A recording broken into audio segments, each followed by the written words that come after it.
You have access to more advice than any human beings did in history. You have advice on how to work, how to eat, how to invest, how to date, how to build a career, how to become confident, how to become productive, and perhaps how to become more happy.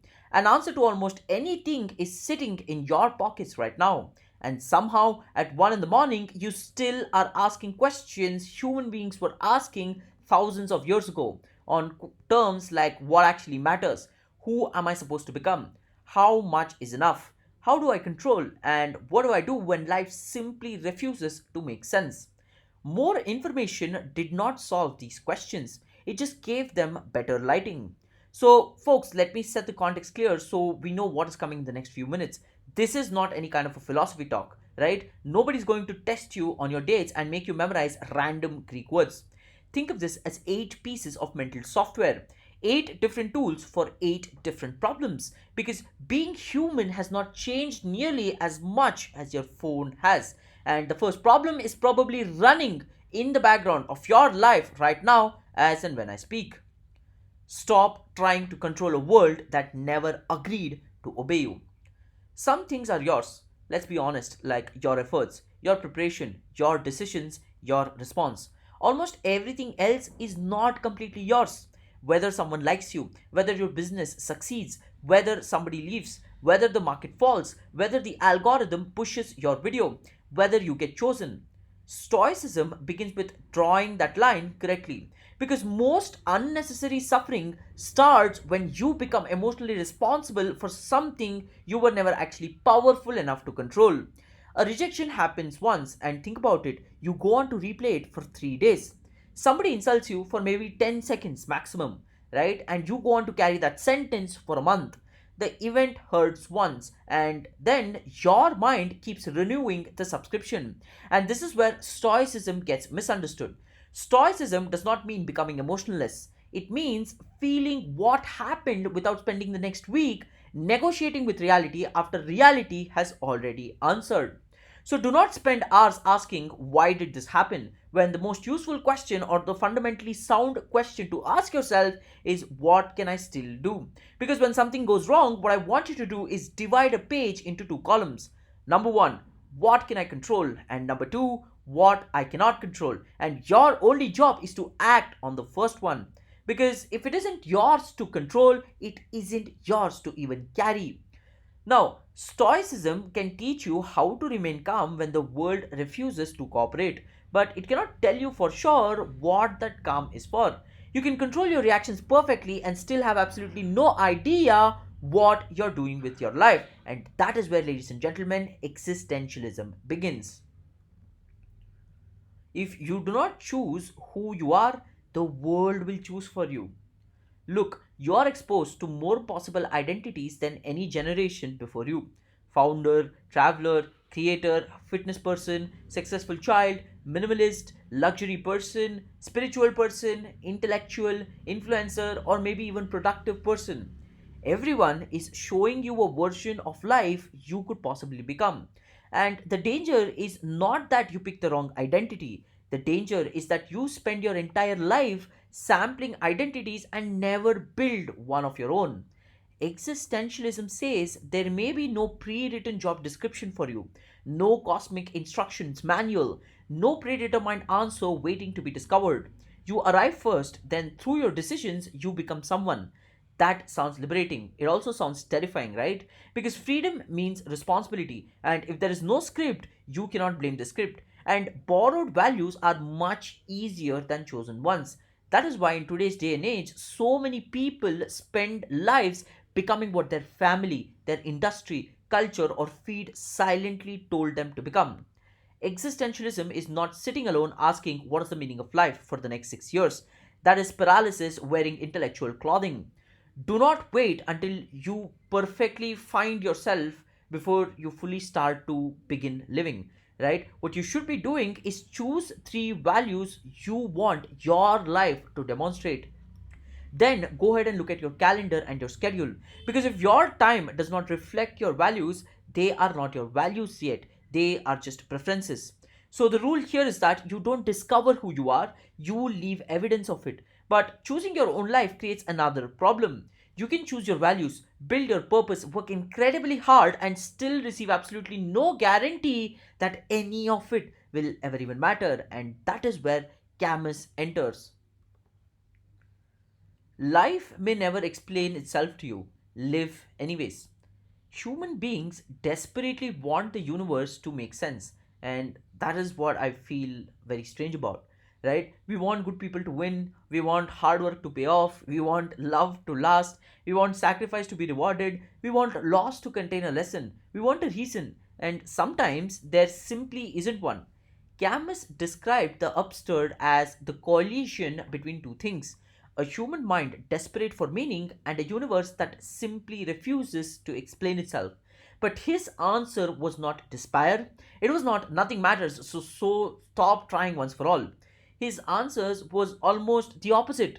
What if life does not owe you an explanation before you participate in it?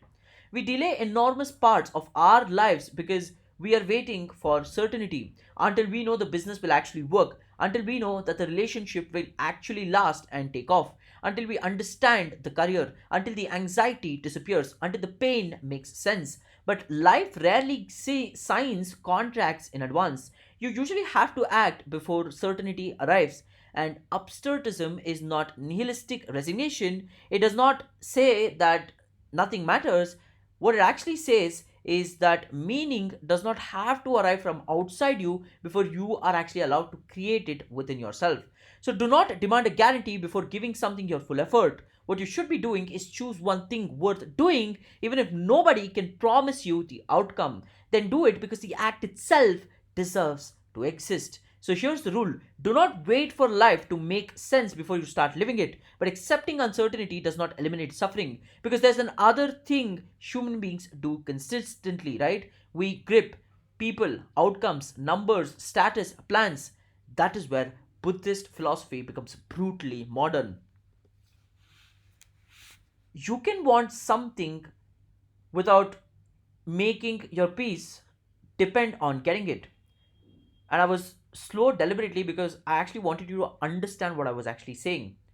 And even if you still didn't get it, that's fine because I'm going to explain this to you. Right? There is a difference between desire and attachment. Desire says, I would like this. Attachment says, I cannot be okay without this. I need this person. I need this promotion. I need this amount of money. I need this business to succeed. I need people to respect me. I need this post to perform. And suddenly, the thing you wanted has become the thing controlling you the most. Social media industrialized attachment: views, followers, likes, salary, body fat, status, net worth, attention. Every number becomes another place to store your self worth. And eventually, you are not using the scoreboard anymore. The scoreboard is fundamentally using you. Buddhist detachment does not mean becoming passive. It does not mean abandoning ambition, right? Don't get it wrong. It means working seriously without making the outcome responsible for your psychological stability. Do not turn preferences into psychological necessities. The next time you desperately want something, change the language. Instead of saying, I need this to happen, say, I strongly want this to happen, but I can survive another outcome. That sounds like a small difference, but psychologically, ladies and gentlemen, it is absolutely enormous. Want deeply, work seriously, hold the outcome lightly. But even if you stop clinging to outcomes, one problem remains. The mind is extraordinarily good at moving to the finish line. You finally get what you wanted, and within weeks, it becomes normal, which brings us to Epicurus. A person who never learns what is enough can never become rich enough.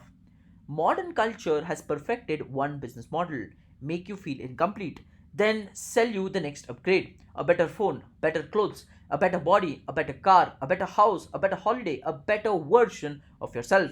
There's nothing wrong with enjoying beautiful things. Epicurus was not arguing for misery, he was asking a much more dangerous question: which pleasures actually improve your life and which ones merely create the next desire? Because some desires disappear when satisfied. You're hungry, you eat, the hunger stops. Status does not work like that. You buy the watch, now you notice the better watch. You get promoted, now you notice the person above you. You reach the salary you once dreamed about. Your lifestyle expands until the number feels ordinary again. You keep moving to the finish line and you keep calling it as progress, and that, ladies and gentlemen, is the trap. Epicureanism is not unlimited pressure. Epicurus himself emphasized simplicity, friendship, tranquility, freedom from unnecessary desire. Do not confuse expensive stimulation with genuine enjoyment. And here's what I want you to do: make two lists, things that genuinely improve your quality of life and things you mainly want because other people can see them.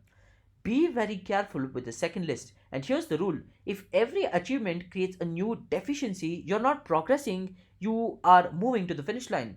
But sometimes the problem is not wanting too much, right? Sometimes you know what matters and you know what is enough, and you still are exhausting yourself trying to force reality into the shape that you actually want it to, and that is where Taoism becomes useful.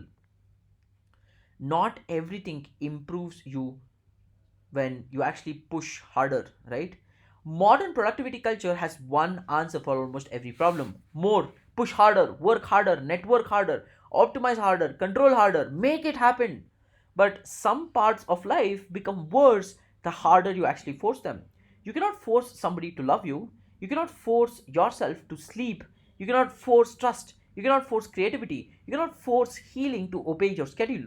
You cannot force every deal. You cannot force every relationship. And Taoism contains the idea of Rui, often described as non forcing or effortless action. It does not mean doing nothing, it means working with the shapes of reality instead of consistently fighting against it. Water does not argue with the rock, it moves around it, and eventually it can reshape the rock entirely. Going with the flow is not passivity, right? Sometimes the correct action is extremely difficult. The question is whether your effort is productive or merely compulsive.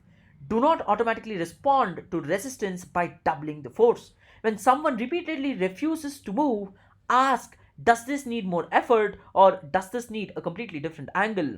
Sometimes the answer is persistence, sometimes patience, sometimes leaving. Wisdom is knowing which one it actually is. So before you push harder the next time, make sure you're pushing in the right direction. But Taoism can teach you to stop forcing the world. It cannot completely protect you from something more subtle.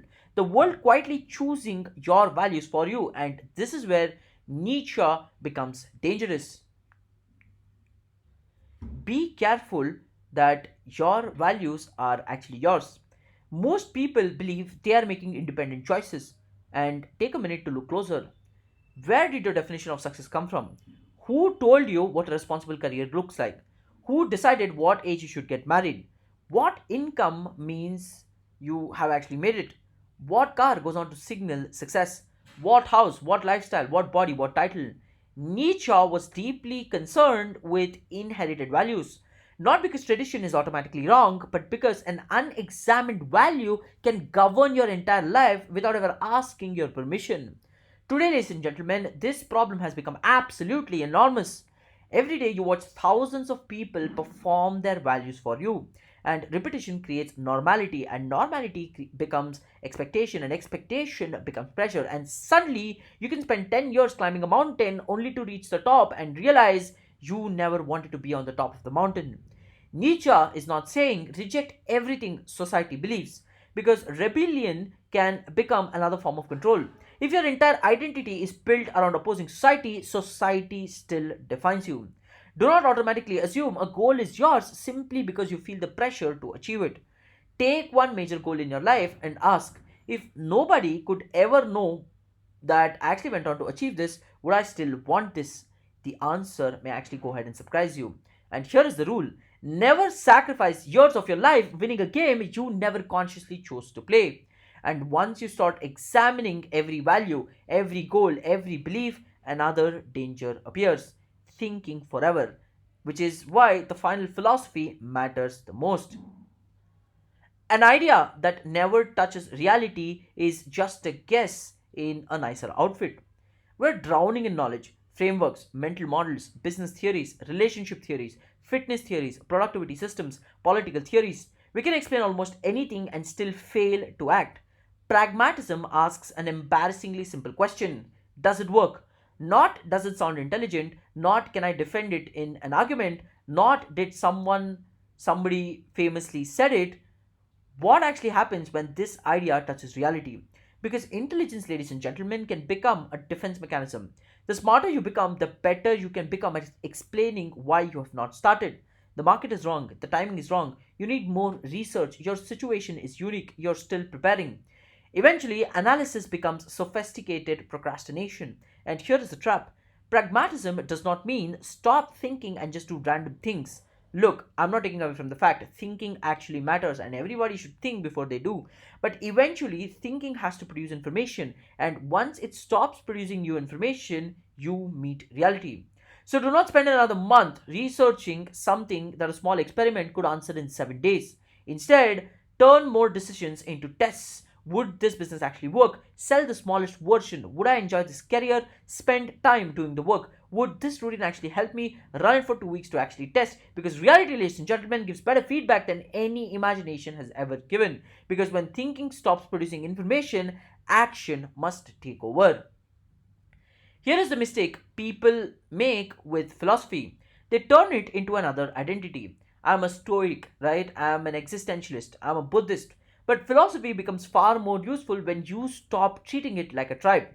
Think of it like a toolbox. When something is outside your box or something is outside your control, use Stoicism. When you feel lost inside people's expectations, use existentialism. When life refuses to give you certainty, remember Camus. When desire starts controlling you, borrow from Buddhism. When nothing feels like enough, remember Epicurus. When you are white knuckling something that refuses to move, think like a Taoist. When you realize you might be living somebody else's definition of success, question it like Nietzsche. And when you've spent far too long thinking, you become a pragmatist. Test something. These philosophies would not have agreed with each other. Many of them would probably have hated each other's answer. And that is exactly the point. No philosophy was ever built for every moment you are going to face. And you're not supposed to pick one and wear it like your whole personalities, because ideas are tools and a hammer is not a religion. Pick up the most useful or the most relevant tool and use it, then put it back. Because wisdom is not having one answer for everything, wisdom is knowing which answer the moment actually requires. The goal was never to become a philosopher, ladies and gentlemen, it was to become someone with more than one way to survive human being and tackle some of the most difficult problems we face today as generation. And I hope you can fight it with full force and thinking.